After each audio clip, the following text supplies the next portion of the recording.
another exciting edition of American Warrior Radio, the place to be for news, notes, interviews, and current events for all issues military and veteran related. If you or someone you know has ever worn the uniform of the U.S. Army, Navy, Air Force, Marines, Coast Guard, or National Guard and Reserves, you've come to the right place. American Warrior Radio, right here on the Talk to Me station, AM 1060 WMEL, and online worldwide at 1060WMEL.com, sponsored by AVET Project. Folks, this program is all about supporting our troops and their families, both past and present. So please get comfortable, grab a nice beverage, and don't forget a pen and paper, because Glenn and I are always efforting to bring you important information that you can use and share with others. With that said, let's roll down the runway and get this show off the ground. You all know me, I'm Garen Cohn. I'm an Air Force veteran, a retired legal advocate for veterans, and founder of AVET Project, but you also know that I never fly through the airwaves alone. Good morning, I'm Glenn McGuffey. I'm retired Air Force, and I'm retired as the manager of the Brevard County Veteran Services Team, where it was my honor to serve our veterans and eligible dependents for 22 plus years. That was a couple years ago that I retired from that, so now I've got about 24 years of experience because I've continued on to help our veterans and their eligible family members. And you can reach me at Glenn, GLENN, at AVET Project, all one word, AVETPROJECT.org. And send me an email and I'll get back to you. We'll get together and tackle whatever issue it is you need assistance with for VA benefits. And you even hold office hours at American Legion Post 200. Big shout out to them. You bet. They furnished me the an office space and a computer and all kinds of support there to help our veterans, which of course is one of the main purposes of American Legion. Exactly. So Glenn at avetproject.org. If you have any questions, he's going to provide some help, maybe even direct assistance, and you communicate via email. Oh, absolutely. To get started, and we'll set up an appointment if that's necessary. Sometimes I can answer your question over the phone. Sometimes we need to get together and do some extensive work. Like yesterday, I was with a gentleman that I thought was going to be about an hour, and it was 3. So that's the dedication of Glenn. And Glenn, you were instrumental in the recent AVET Project PR&R retreat cruise, where we took some 30-plus combat vets on a 3-day Project Recuperation Reintegration Retreat to the Bahamas, and I really appreciate your efforts there. Well, it was my pleasure, and from the amount of questions I got during my portion of it, I know that I was helpful for our veterans, and just like many veterans, they had a ton of misinformation loaded in their brain. And I just want to share that PR&R is a program, it's so unique, and it's extraordinarily successful in how we reach out to the warfighters and even their family members, because we did incorporate some families in this last one. And we've got another coming up on October 9th. I don't care where you're listening to us from, whether you're Chaplain Gunnels in Colorado Springs, howdy sir, great to have you on listening today, or you're in Oregon or Maine. If you have some need to, whether it's a question you need answered or just some direction, you can always get a hold of Glenn at avetproject.org or go to avetproject.org, click on the contact button and get a message to us, and we'll help however we can. We've got a big show today. Big show. And as usual, it's a great show, and we're here on WMEL at the new 50,000 watts of power, so we're getting out there bigger and stronger and longer. And we just got the geographical coverage area, and folks, we're reaching an audience of close to 5 million people right now. So if you're listening and you want to help us help them, go to avetproject.org. That's the acronym, American Veterans Empowerment Team, avetproject.org.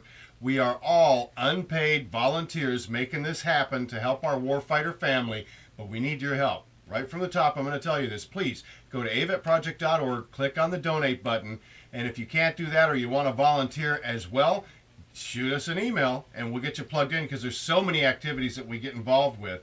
Since we're talking about activities, I want to get a couple announcements out there, because these are some groups that are doing some great work for our warfighter family. The Saints Motorcycle Club Salute to Military Families is happening today, September 26th, and tomorrow, September 27th.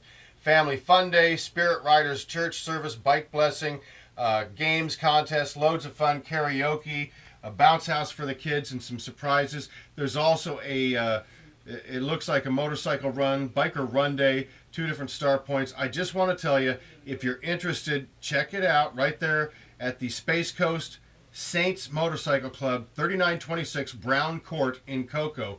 Big shout out to them because they really are making an effort to reach out to the family, not just the warfighters. That's excellent, and we salute them.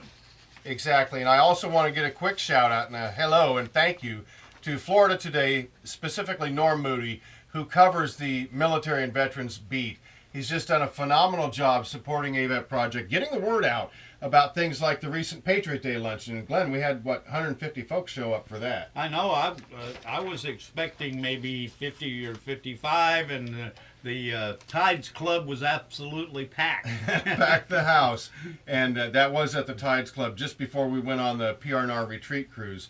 Okay, so we got a little of that stuff out of the way.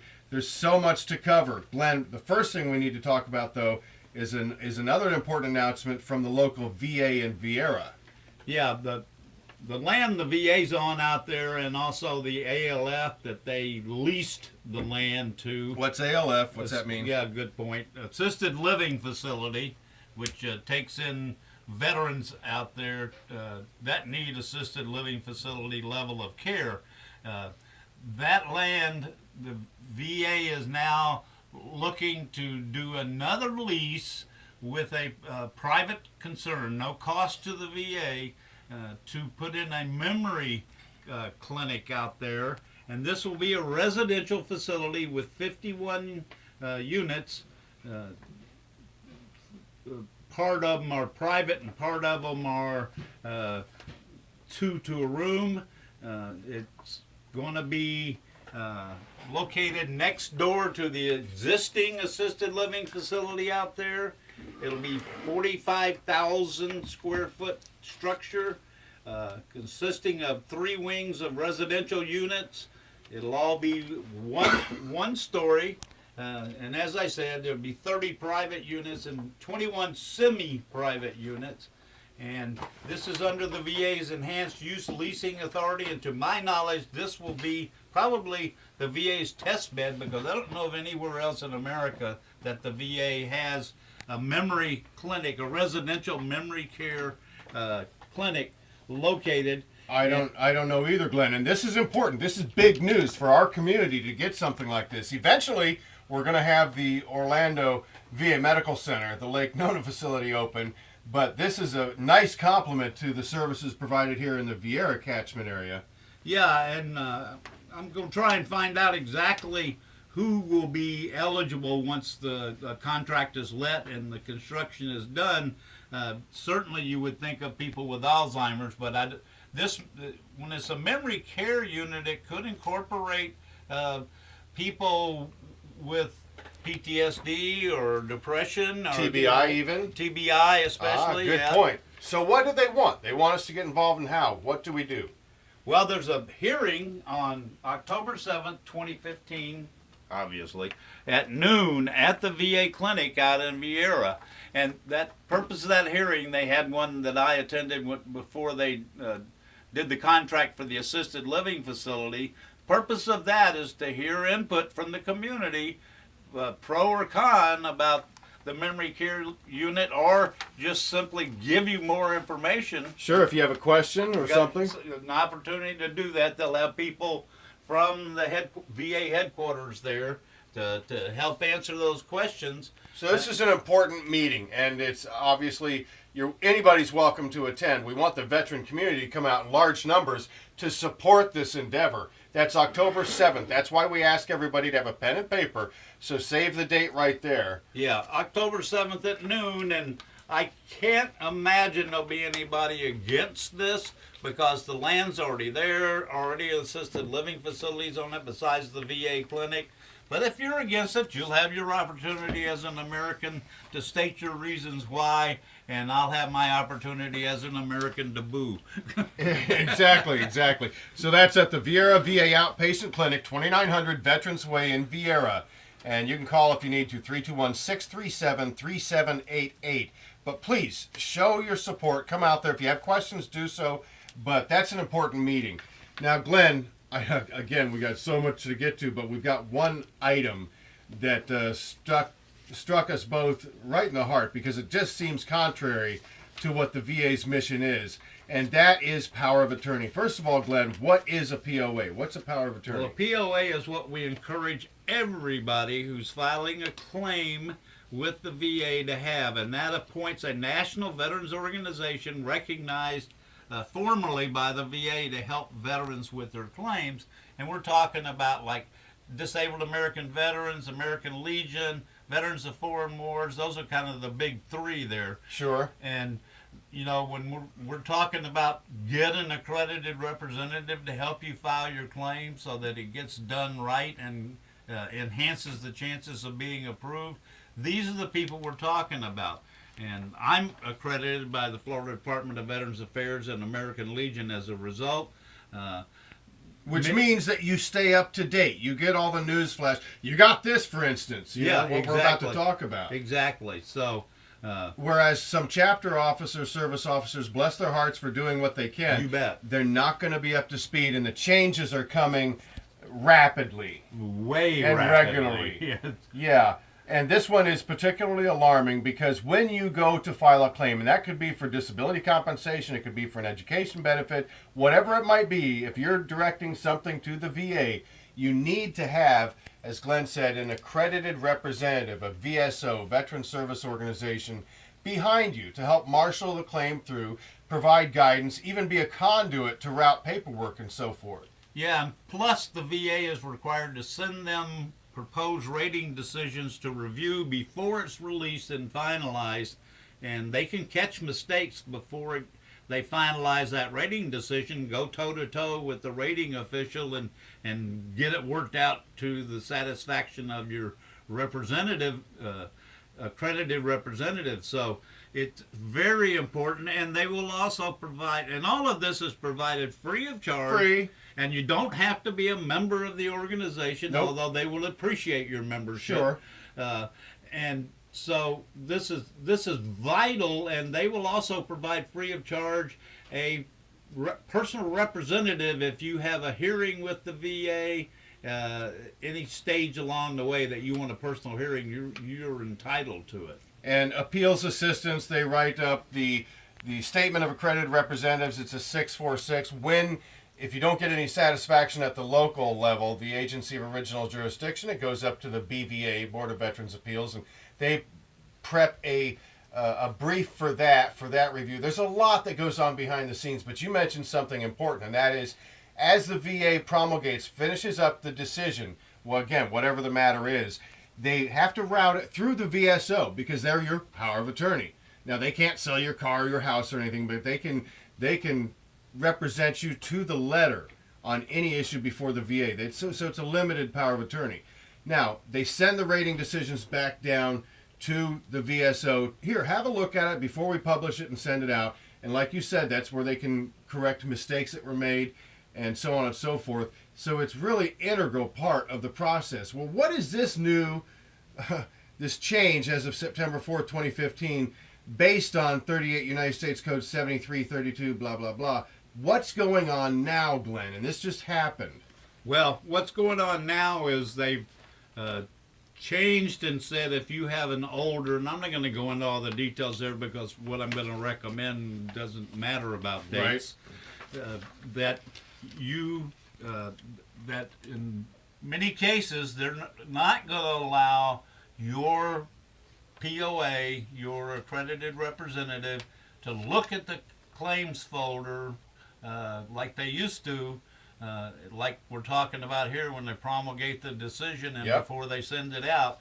They're going to withhold that ability. Also, the POA can't get in the computer and look at it. So if you call what's going on with my claim, they can't look and see So it's So, as an example, absolutely, yeah. Go ahead. as an example, let's say somebody here on the Space Coast, because I know we got listeners everywhere, but if you're dealing with the VA and you've selected, let's say, the DAV as your POA, Power of Attorney, Disabled American Veterans, to represent you, and you call them and you say, okay, what's the status? You're telling me now that the DAV, even the National Service Officer, can't go into the computer and give them status over the phone.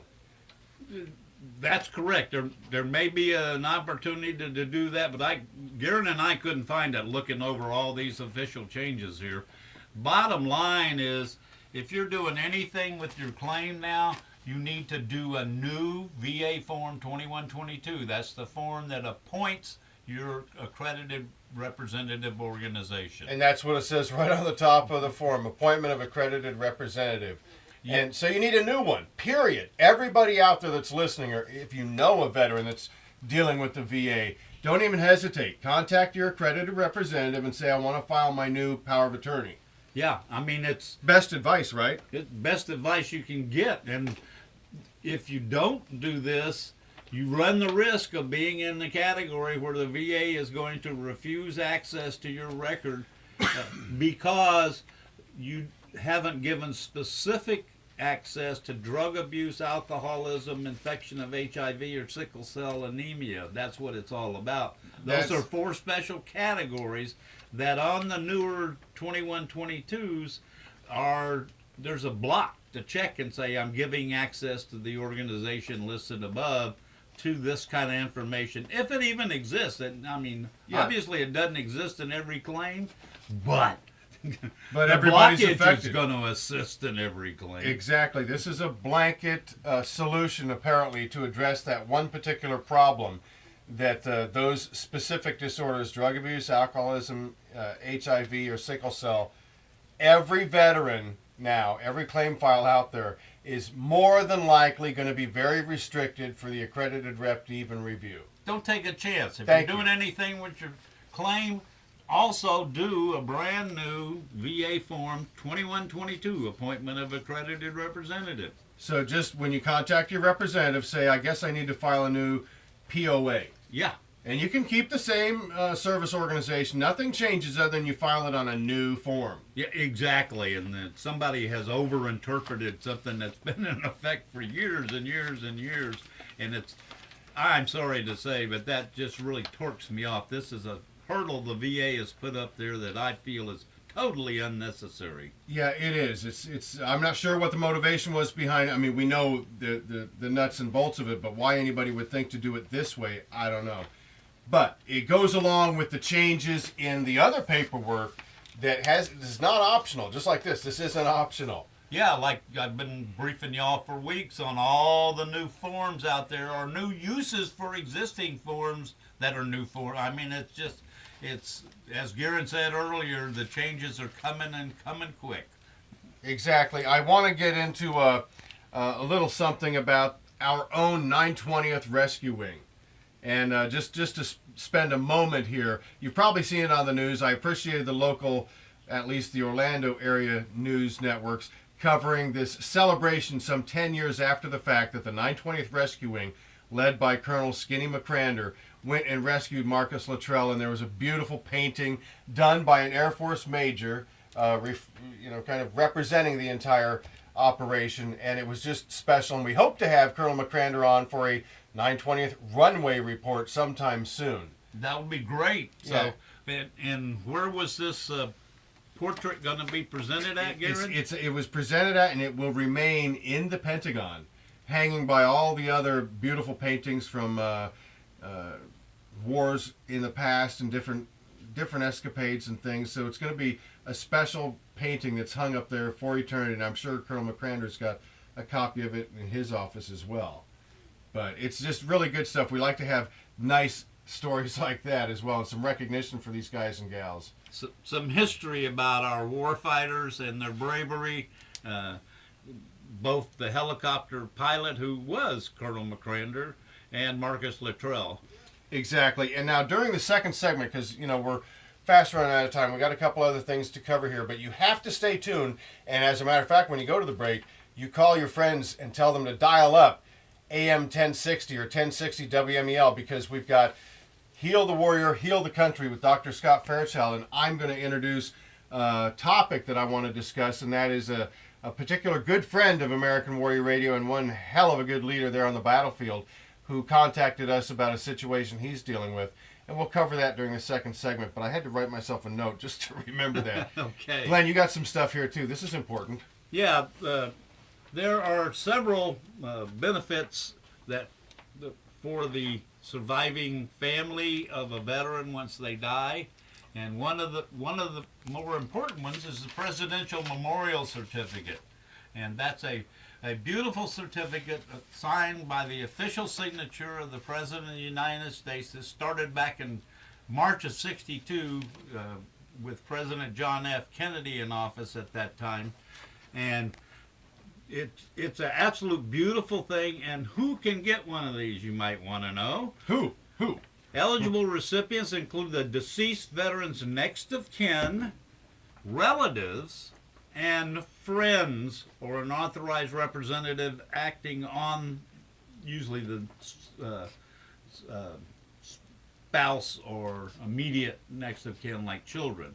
But it's not limited to them. Let me tell you again, next of kin, relatives, and friends, there's not a limit on the number that they can issue. It has to be applied for. This is a Presidential Memorial Certificate. And you can probably the easiest place to go order these is at the County Veteran Service Office out in Viera, and you can reach them at 321-633-2012, and they can fax it, and that speeds the process up. You can contact me, and that's fine. But I'll probably refer you to them because they got a fax machine, and unfortunately I don't have a fax machine, and so that, not having that goes snail mail, and that Takes longer. slows the Sure. process. Sure. So that's an important benefit there that you may not have known about, and you're only going to hear about it here on American Warrior Radio on AM 1060. I want to share with you also, since we were talking about memorial certificates, locally again, the Patrick Air Force Base Honor Guard is to be celebrated. These guys and gals are phenomenal, and they were able to go and provide memorial service honors for a good friend of American Warrior Radio and AVEP Project who passed away. He was received 5 Distinguished Flying Crosses in Vietnam. Wow. Yeah, and they just did a phenomenal job. But we will cover potential benefits, burial and otherwise, for the survivors in a future episode. But folks, the time is flying by so fast. Get ready. Get up. Go refresh your beverage. Sharpen that pencil. Bring another clean sheet of paper, because American Warrior Radio is going to be coming right back at you with Heal the Warrior, Heal the Country, and Dr. Scott Fairchild right after the break.